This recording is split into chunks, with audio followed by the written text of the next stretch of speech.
સુરત શહેરમાં ચોરીની 6 મોટરસાયકલ સાથે સિંગરપુર પોલીસે એક ઇસમને ઝડપીને 5 ગુનાનો ભેદ ઉકેલ્યો। સિંગરપુર ડબોલી પોલીસ સ્ટેશનના માણસો જ્યારે પેટ્રોલિંગમાં હતા તે દરમિયાન ગોગા મહારાજના મંદિર પાસે પહોંચતા અંગત બાતમીના આધારે એક અજાણ્યો ઇસમ ચોરી કરેલ સ્પ્લેન્ડર મોટરસાયકલ લઈને આવવાનો છે,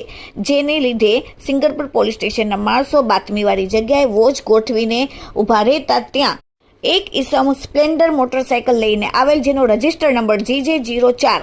AM 3179 નો ચાલક આવેલ, જેનું નામ જીગર સરવૈયા, રહેવાસી અખંડ આનંદ સોસાયટી સિંગરપુર ગામ। પોલીસે તેને કડકાઈથી પૂછતા તેણે કહ્યું કે સિંગરપુર ડભોલી પોલીસ સ્ટેશનના વિસ્તારમાં કતારગામ પોલીસ સ્ટેશન, ચોક બજાર પોલીસ સ્ટેશનના અલગ અલગ વિસ્તારમાંથી 5 મોટરસાયકલ ચોરી કરેલ છે, જે મોટરસાયકલ ડભોલી ગામ BRTSના બાજુમાં આવેલ તળાવ પાસે સાયકલ ચોરી કરીને સંતાડેલ છે,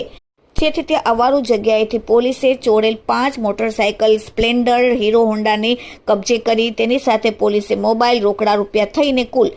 1,42,000નો મુદ્દામાલ જપ્ત કરીને ચોક બજારનો 1, કતારગામનો 1 અને ડભોલી પોલીસ સ્ટેશનના 3 ગુનાનો ભેદ ઉકેલ્યો। Bureau report, daily India TV, Surat.